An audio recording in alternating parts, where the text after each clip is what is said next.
عزیزان ملت، دردمندان قوم، جہیز کی بات چل رہی تھی۔ آپ حضرات نے ملاحظہ فرمایا کہ جہیز کی تباہی و بربادی دن بدن بڑھتی چلی جا رہی ہے۔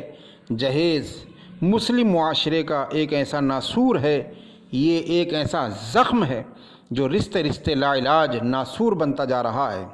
اس کی تباہی و بربادی دن بدن بڑھتی جا رہی ہے۔ اسی جہیز کی بنا پر غریب والدین قرض کے بوجھ میں دبے جا رہے ہیں۔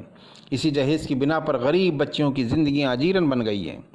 اسی جہیز کی بنا پر اموات اور فسادات میں اضافہ ہو رہا ہے۔ اسی جہیز کی بنا پر غریب دوشیزاؤں کے ہاتھ مہندی کے رچائے جانے سے محروم ہیں۔ اسی جہیز کی بنا پر مفلوق الحال پریشان حال لوگوں کا کوئی ہاتھ پکڑنے کو تیار نہیں ہے۔ اسی جہیز کی بنا پر غریب و نادار لڑکیاں کنواری ہی رہ کر بیواؤں کی طرح اپنے ماں باپ کے گھر میں زندگیاں بسر کر رہی ہیں۔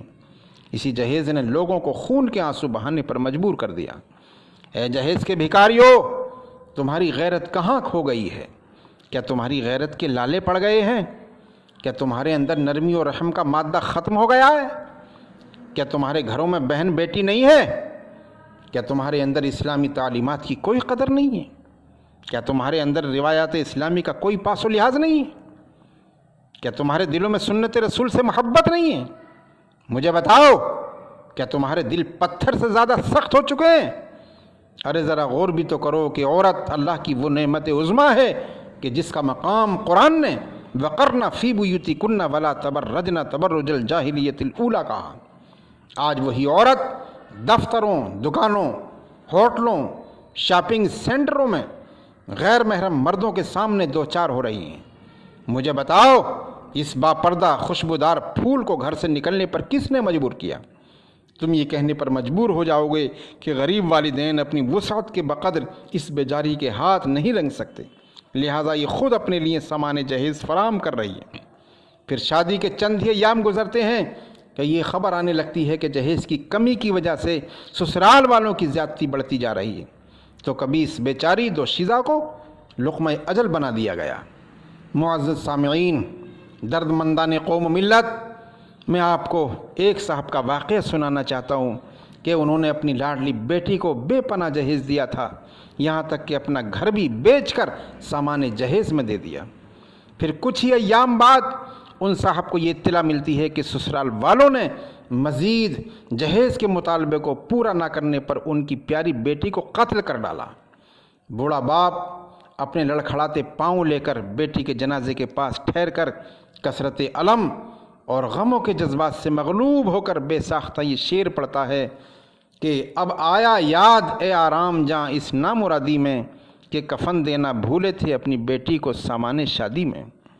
حاضرین گرامی، آج جہیز مانگنے والے اور بھیک مانگنے والے میں کچھ فرق نظر نہیں آ رہا ہے کہ دلہا یا دولہے کے گھر والے ایک بھکاری کی طرح سوال کرتے ہیں اور انٹرنیشنل فقیر بن کر فریج، فون، گاڑی، ٹیلی ویژن اور دیگر سامان عیش و عشرت خیرات میں مانگتے ہیں، پھر اسی خیرات کو لے کر اپنے دوست و احباب میں دکھاتے ہیں۔ ذرا بھی شرم محسوس نہیں کرتے، گویا اپنی زبان حال سے کہتے ہیں کہ یہ لڑکی والوں کی جانب سے دی ہوئی خیرات ہے جنہوں نے بے پناہ قرض لے کر ہمارے گھر کو رونق بخشی ہے۔ اے نوجوانوں، تمہیں بھی کیا ہو گیا ہے؟ تمہاری غیرت کہاں چلی گئی ہے کہ تم اپنی کمائی سے فریج، فون اور دیگر اشیاء خریدتے ہو اور جہیز کے نام پر لڑکی والوں سے بھیک مانگتے ہو؟ خدارا نادار و کمزور لوگوں پر ظلم نہ کرو، ورنہ تمہیں بھی اپنے کیے کی سزا بھگتنی پڑے گی۔ لہذا نکاح کو آسان بناؤ، غیر ضروری رسم و رواج سے اجتناب کرو، ان چیزوں سے پرہیز کرو اور اسلامی تعلیمات اور رسول اللہ کے فرمودات پر کار بند ہو جاؤ۔ خود اعتمادی کا ثبوت دو، بلا جہیز شادی کرنے کا عزم مصمم کرو، پکا ارادہ کرو۔ اللہ سے دعا ہے کہ اللہ تعالی ہم سب کو بلا جہیز اور شریعت مطہرہ کے مطابق نکاح کرانے کی توفیق نصیب فرمائے۔ آمین بجاہ سید المرسلین وما علینا الا البلاغ۔